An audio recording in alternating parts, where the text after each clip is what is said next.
नमस्कार। आज हम बात करने वाले हैं फंडामेंटल्स ऑफ एग्रोनॉमी से रिलेटेड एक बहुत ही ज़्यादा important topic, organic manures and it's classification. तो चलिए स्टार्ट करते हैं। सबसे पहले आपको समझना चाहिए कि ऑर्गेनिक मैन्योर्स क्या होते हैं। ऑर्गेनिक मैन्योर्स का मतलब जो भी आपकी जैविक खादें होती हैं वो आपकी क्या होती हैं। तो जो जैविक खादें होती हैं, organic manures include plant and animal byproducts such as oil cakes, fish manures, and dried blood from slaughterhouses। मतलब जो भी आपकी जैविक खादें हैं, जैविक खादों में पौधों और पशुओं के उप उत्पाद जैसे आपकी खलियाँ, मछली की खाद जो आपके फिश मील होते हैं, जिसको हम लोग क्या बोलते हैं, फिश मील या फिश मैन्योर भी बोलते हैं। तो फिश मील, फिश मैन्योर और जो बूचड़, जो आपके स्लॉटर हाउसेज होते हैं, जो आपके बूचड़ खाने होते हैं, बूचड़ खानों से निकला हुआ खून, सूखा खून जो होता है वो आपका किसके अंतर्गत आता है, जैविक खाद या ऑर्गेनिक मैन्योर्स के अंतर्गत आता है। Before their organic nitrogen used by the crops, it is converted through bacterial action into readily usable ammonical nitrogen and nitrate nitrogen। मतलब फसलों द्वारा उपयोग किए जाने से पहले जो भी आपके ये ऑर्गेनिक आपके मैन्योर्स हैं, ब्लड, ड्राइड ब्लड है या फिश मैन्योर है या ऑयल केक्स हैं, ये जितने भी हैं आपके फसलों द्वारा उपयोग किए जाने से पहले इनका जैविक नाइट्रोजन जीवाणु द्वारा, जो इनका जैविक नाइट्रोजन होता है, जो इनका ऑर्गेनिक नाइट्रोजन होता है, जो बैक्टीरियाज होते हैं, जीवाणुओं द्वारा क्रिया द्वारा आसानी से उपयोग योग्य अमोनिया नाइट्रोजन, जो आपका अमोनिकल फॉर्म ऑफ नाइट्रोजन होता है, अमोनिया नाइट्रोजन और नाइट्रेट नाइट्रोजन में परिवर्तित किया जाता है। तो जो आपके प्लांट्स होते हैं, तो ये नाइट्रोजन आपके अमोनिकल फॉर्म या नाइट्रेट दोनों फॉर्म में लेते हैं, तो उस फॉर्म में बैक्टीरिया द्वारा इसको कन्वर्ट किया जाता है। These manures are therefore relatively slow acting, but they supply available nitrogen for a longer period। मतलब जो आपके ये जो मैन्योर्स होते हैं, मैन्योर्स आर देयरफॉर, इसीलिए जो आपके मैन्योर्स होते हैं ये खादें अपेक्षाकृत धीमी गति से क्रिया करती हैं।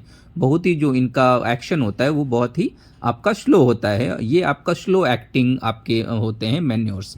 तो लेकिन ये लंबे समय तक उपलब्ध नाइट्रोजन की आपूर्ति करते हैं। लेकिन जो आपके ये स्लो रिलीजिंग आपके ऑर्गेनिक मैन्योर्स होते हैं, ये आपकी फसल को, आपकी क्रॉप को एक लॉन्ग ड्यूरेशन तक नाइट्रोजन प्रोवाइड करने का काम करते हैं।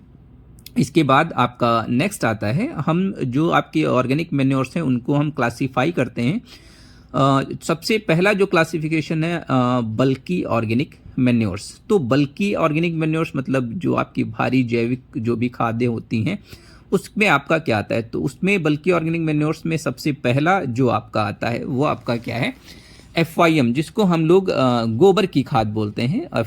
FYM का मतलब फार्म यार्ड मैन्योर, तो इसको हम लोग गोबर की खाद भी बोलते हैं। तो गोबर की खाद के अंतर्गत आपका क्या आता है, जैसे आपके मवेशी होते हैं, जो मवेशियों की जो खाद होती है जिसको हम लोग कैटल मैन्योर भी बोलते हैं, तो ये आपका FYM के अंतर्गत आता है। फिर शीप मैन्योर जो आपकी भेड़ की खाद होती है, जो भेड़ की खाद होती है वो भी कहीं ना कहीं आपका FYM के अंतर्गत आता है। इसके बाद पोल्ट्री मैन्योर, मुर्गी की खाद की हम बात करते हैं, तो मुर्गी की खाद जो होती है वो भी आपका बल्कि ऑर्गेनिक मैन्योर और FYM के अंतर्गत आपका आता है। तो FYM में जो आपका न्यूट्रिएंट कंटेंट परसेंट होता है वो सभी को पता होना चाहिए, जैसे 0.5% नाइट्रोजन, 0.25% फॉस्फोरस और 0.5% नाइट्रोजन आपका गोबर की खाद में जनरली अवेलेबल रहता है। इसके बाद आपका जो सेकेंड नंबर है आपका कंपोस्ट है। तो ये कंपोस्ट भी आपका जो है बल्कि ऑर्गेनिक मैन्योर्स के अंतर्गत ही आता है। इसके बाद अगर हम बात करें कंपोस्ट को, तो कंपोस्ट को हम दो पार्ट्स में इसको डिवाइड करते हैं। तो जो पहला इसका पार्ट है वो आपका क्या है, village rural compost from farm wastage. तो जो village oblique rural compost from farm wastage जो है, मतलब कृषि अपशिष्टों से ग्रामीण या ग्रामीण खाद। तो जो भी आपकी खाद विलेज में बनती है, आपका rural compost from wastage, farm wastage, जो फार्म वेस्टेज से आपके रूरल कंपोस्ट या विलेज कंपोस्ट बनते हैं। इसके बाद जो आपका ऑप्शन बी आता है आपका town oblique urban compost from town refusal, मतलब जो आपका शहरी कचरा होता है, शहरी कचरे से जो भी आपकी खाद बनती है उसको हम लोग क्या बोलते हैं, टाउन या अर्बन कंपोस्ट, उसको हम बोलने का काम करते हैं। इसके बाद अगर बात की जाए जो आपका बल्कि ऑर्गेनिक मैन्योर का जो आपका नेक्स्ट आपका जो क्लासिफिकेशन बोला जाए, मतलब जो आपका क्या आता है सीवेज और स्लज, तो सीवेज और स्लज भी आपका बल्कि ऑर्गेनिक मैन्योर्स के अंतर्गत आता है। तो बल्कि ऑर्गेनिक मैन्योर्स को हम मेनली कितने पार्ट्स में डिवाइड करते हैं, मेनली हम लोग इसको 3 पार्ट्स में डिवाइड करते हैं। आपका सबसे पहला क्या हुआ FYM गोबर की खाद, दूसरा आपका क्या हुआ कंपोस्ट, और आपका कंपोस्ट को हमने 2 पार्ट्स में डिवाइड किया, village rural compost from farm wastage, और B town urban compost from refuges. इसके बाद अगर हम नेक्स्ट बात करें आपका कंसंट्रेटेड ऑर्गेनिक मैन्योर का, जो आपका सांद्रित आपका जैविक खाद होती है कंसंट्रेटेड ऑर्गेनिक मैन्योर। तो कंसंट्रेटेड ऑर्गेनिक मैन्योर को हम लोग कई पार्ट्स में डिवाइड करते हैं। जैसे मान लीजिए आपका सबसे पहले क्या आता है ऑयल केक्स, मतलब जो आपकी खली हैं, खलियाँ आपकी किसके अंतर्गत आती हैं, ये आती हैं आपका कंसंट्रेटेड ऑर्गेनिक मैन्योर्स के अंतर्गत। तो जो आपके कंसंट्रेटेड ऑर्गेनिक मैन्योर्स होते हैं वो आपका ऑयल केक्स मतलब खलियाँ, तो खलियाँ भी आपकी 2 प्रकार की होती हैं। अब 2 प्रकार की खलियाँ कौन कौन सी होती हैं, मान लीजिए जो पहला आपका है एडिबल ऑयल केक्स, मतलब यूज्ड फॉर कैटल फीडिंग।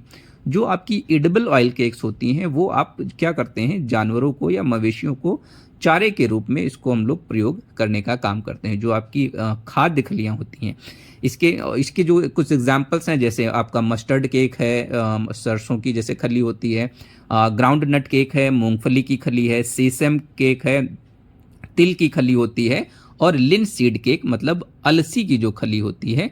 तो ये आपकी कुछ खलियों एग्जाम्पल हैं जो एडिबल ऑयल केक्स के एग्जाम्पल्स हैं। इसके बाद आपका बी नंबर आता है non edible oil cakes used as manures, मतलब जो आपकी अखाद्य खलियाँ हैं जिनका हम जनरली खाद के रूप में ही इस्तेमाल करते हैं। तो जो आपकी ऐसी खलियाँ हैं उनको हम क्या बोलते हैं, नॉन एडिबल ऑयल केक्स बोलने का काम करते हैं।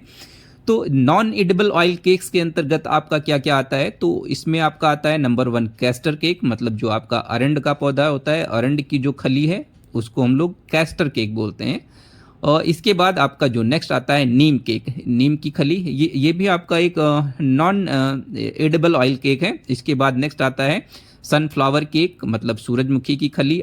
फिर आपका नंबर 4 महुआ केक, महुआ की खली। नंबर 5 करेंज केक, मतलब महुआ की खली। तो ये आपके कुछ नॉन एडिबल ऑयल केक्स हैं। इसके बाद अगर हम ऑयल केक्स के बाद नेक्स्ट आप बात करें स्लाउटर हाउस वेस्टेज, मतलब जो बूचड़ खाने का कचरा होता है उसमें आपकी कई चीज़ें होती हैं, जैसे ब्लड मील, रक्त का चूर्ण एंड बोन मील, मतलब अस्थि का चूर्ण है। ये भी आपका कंसंट्रेटेड ऑर्गेनिक मैन्योर के अंतर्गत आता है। इसके बाद हम बात करते हैं नंबर 3 फिश मील, मतलब मछली का जो चूर्ण होता है उसका भी उपयोग हम लोग ऑर्गेनिक मैन्योर के रूप में करते हैं। इसके बाद अगर नेक्स्ट बात की जाए नंबर 4 ग्वेनो की, तो ग्वेनो आपका क्या होता है, material obtained from the excreta and dead bodies of the sea birds, मतलब जो ग्वेनो होता है वो क्या होता है, समुद्री पक्षियों के मल मूत्र और मृत शरीर से जो प्राप्त होता है उसको हम लोग ग्वेनो बोलते हैं, जिसका इस्तेमाल हम अपनी फसलों के लिए एज आ ऑर्गेनिक मैन्योर करते हैं। इसके बाद हम बात करते हैं एक इन टेबल फॉर्म आपका जो कंसंट्रेटेड ऑर्गेनिक मैन्योर्स है और उनका कंपोजिशन क्या है on the basis of percentage, ये आपका इस टेबल में दिया गया है। तो जो सबसे पहला आपका कंसंट्रेटेड ऑर्गेनिक मैन्योर है कैस्टर केक। तो कैस्टर केक में जो आपका नाइट्रोजन का परसेंट है 4 से 4.4% आपका नाइट्रोजन पाया जाता है। इसके बाद आपका जो फॉस्फोरस है आपका कैस्टर केक में 1.9% और जो पोटेशियम है 1.4%। इसके बाद आपका नेक्स्ट जो केक है ग्राउंड नट केक। तो ग्राउंड नट केक में जो आपका नाइट्रोजन पाया जा रहा है 6.5 to 7.5%, फास्फोरस 1.3%, पोटेशियम 1.5%। इसके बाद आपका आता है नेक्स्ट लिनसीड केक। तो लिनसीड में जो आपका नाइट्रोजन है 5.6%, फास्फोरस है 1.4%, पोटेशियम है 1.3%। इसके बाद आपका कोकोनट केक आता है। कोकोनट केक में नाइट्रोजन 3.4%, फास्फोरस 1.9%, पोटेशियम 1.9%। नीम केक में आपका नाइट्रोजन 5.22, 5.6%, फास्फोरस 1.1% और पोटेशियम 1.5%। सीसम केक में जो आपका नाइट्रोजन का जो कंटेंट परसेंट है 4.7 टू 6.2%, फास्फोरस 2.1% और पोटेशियम जो आपका है 1.3%। इसके बाद आपका आता है महुआ केक। महुआ केक में जो नाइट्रोजन पाया जा रहा है 2.5%, फास्फोरस 0.8% और जो पोटेशियम है आपका 1.9%। इसके बाद आपका नेक्स्ट आता है नाइगर केक। नाइगर केक में जो आपका नाइट्रोजन है 4.7%, फास्फोरस 1.8%, पोटेशियम 1.3%। ग्वेनो जो आपका है जो ग्वेनो है, ग्वेनो में जो आपका नाइट्रोजन है 11 टू 16%, फास्फोरस 8 टू 12% और जो आपका पोटेशियम है वो आपका 2 टू 3%। इसके बाद आपका आता है रॉ बोन मील। तो रॉ बोन मील जो आपका होता है उसमें जो नाइट्रोजन का कंटेंट परसेंट है वो आपका 4%, फास्फोरस का 20 टू 25% और पोटेशियम इसमें आपका नहीं पाया जाता है। नेक्स्ट आपका आता है बेसिक स्लैग। बेसिक स्लैग में जो नाइट्रोजन का कंटेंट परसेंट है 4, फास्फोरस का जो है 1% और जो पोटेशियम है 1.3%। इसके बाद आपका आता है फिश मील। तो फिश मील में जो नाइट्रोजन का कंटेंट परसेंट है वो आपका कितना है 4 टू 10% और जो फास्फोरस है 3 टू 9%। पोटेशियम का जो कंटेंट परसेंट है वो आपका कितना है 1.5%। इसके बाद हम लास्ट बात करते हैं आपका ब्लड मील का। तो ब्लड मील में जो नाइट्रोजन का कंटेंट परसेंट होता है वो होता है 10 टू 12%। जो फास्फोरस का कंटेंट परसेंट है 1.1 टू 2% और जो पोटेशियम है वो आपका कितना है 1%। इसके बाद हम नेक्स्ट आपका बात करते हैं जो आपके ग्रीन मैन्योर्स होते हैं। ग्रीन मैन्योर्स आपकी क्या होती हैं, आपकी जो हरी खादें होती हैं उनको हम लोग क्या बोलते हैं, ग्रीन मैन्योर्स बोलते हैं। तो जो आपके ग्रीन मैन्योर्स हैं उनको क्लासीफाई भी किया गया है डिफरेंट पार्ट्स में। जैसे आपका ग्रीन मैन्योर्स में आपका लेग्यूमिनस प्लांट और नॉन लेग्यूमिनस प्लांट्स, तो दो पार्ट्स में आपके ग्रीन मैन्योर्स को क्या किया गया है, डिवाइड किया गया है। तो जो आपके ग्रीन मैन्योर है तो उसमें जो डिवाइडेशन है ए लेग्यूमिनस प्लांट। तो लेग्यूमिनस प्लांट्स की हम लोग बात करते हैं जो आपके फलीदार पौधे होते हैं, जो आपकी लेग्यूमिनस प्लांट्स मतलब जो आपकी दलहनी फसलें होती हैं एक हिसाब से बोलें तो इसके कुछ आपके एग्जाम्पल्स हैं, इसके कुछ उदाहरण हैं। जैसे जो लेग्यूमिनस आपके कुल के जो पौधे हैं, जैसे आपका सनहेम्प है। सनहेम्प एक बहुत ही अच्छा आपका ग्रीन मैन्योर प्लांट है। इसके बाद आपका नेक्स्ट है सिस्बेनिया स्पीसीज। ये भी आपका एक बहुत ही अच्छा ग्रीन मैन्योर क्रॉप है।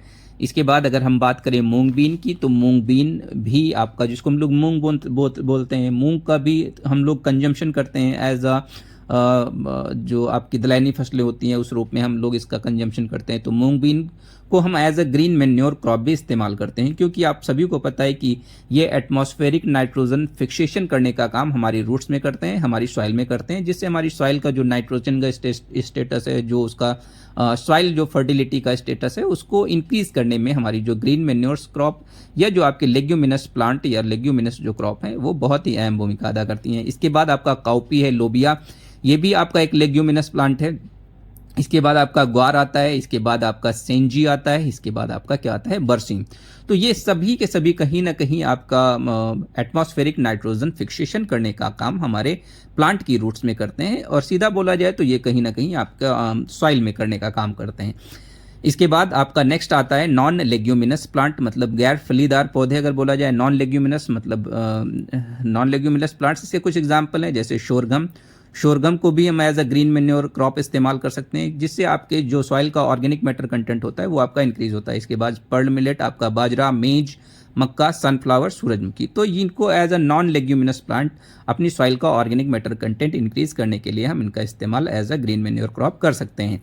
इसके बाद ग्रीन मैन्योर के बाद आपका आता है ग्रीन लीफ मैन्योर्स, हरी पत्ती वाली जो खादें होती हैं। इसमें आपकी green leaves of trees like, मतलब जो पेड़ों की हरी पत्तियां होती हैं उनका इस्तेमाल हम लोग as a green leaf manure करते हैं। तो इसके आपके कुछ एग्जाम्पल्स हैं, जैसे नीम का जो प्लांट है आप सभी को पता है पूरा का पूरा प्लांट का आपका मेडिसिनल वैल्यू होता है। इसके बाद पुंगम आपका आता है।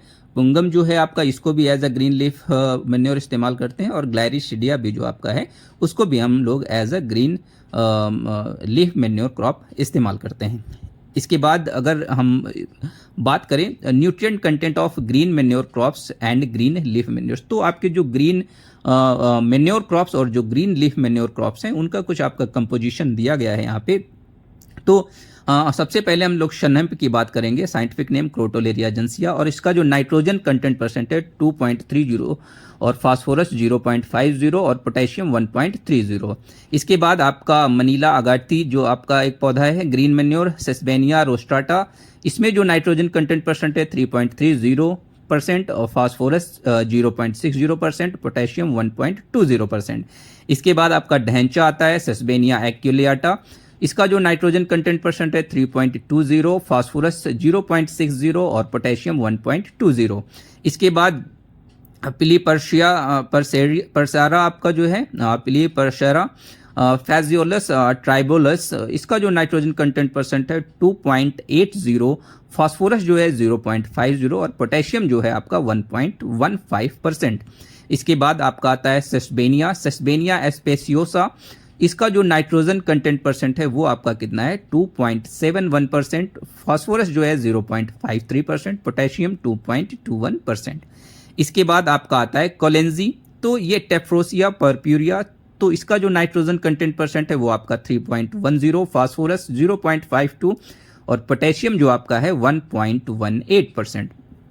तो ये आपके कुछ ग्रीन मैन्योर आपकी क्रॉप्स थी। इसके बाद ग्रीन लीफ मैन्योर की हम बात करते हैं। ग्लायरिसिडिया मतलब ग्लायरिसिडिया सेपियम, इसका जो नाइट्रोजन कंटेंट परसेंट है 2.76% और जो फास्फोरस है 0.28%, पोटेशियम 4.60%। इसके बाद पोनगैमिया की हम बात करते हैं। पोनगैमिया ग्लैब्रा, इसका जो नाइट्रोजन कंटेंट परसेंट है वो आपका कितना है 3.31%, फास्फोरस जो है 0.44%, पोटेशियम जो है इसका 2.39%। इसके बाद हम बात करेंगे नीम की, जिसको हम लोग अजाडिरेक्टा इंडिका बोलते हैं। इसका जो नाइट्रोजन कंटेंट परसेंट है 2.83%, जो फास्फोरस है 0.28%, पोटेशियम 0.35%। गुलमोहर का पौधा आता है। गुलमोहर के प्लांट को भी हम as a green leaf manure इस्तेमाल कर सकते हैं। इसका जो साइंटिफिक नेम है वो आपका क्या है डेलोनेक्स रेजिया, इसका जो आपका नाइट्रोजन कंटेंट परसेंट है वो आपका कितना है 2.76%, फास्फोरस का जो कंटेंट परसेंट है 0.46%, पोटेशियम का जो कंटेंट परसेंट है वो कितना है 0.50%। तो ये कुछ टेबल आपको अलग अलग दर्शाती है कि आपका कौन सा ग्रीन लीफ मैन्योर में कितना नाइट्रोजन, फास्फोरस, पोटेशियम कंटेंट पाया जाता है, और जो ग्रीन लीफ मैन्योर है उसमें आपका कितना नाइट्रोजन, फास्फोरस और पोटेशियम कंटेंट परसेंट पाया जाता है। Thank you so much, keep watching and subscribe to my YouTube channel. Thank you.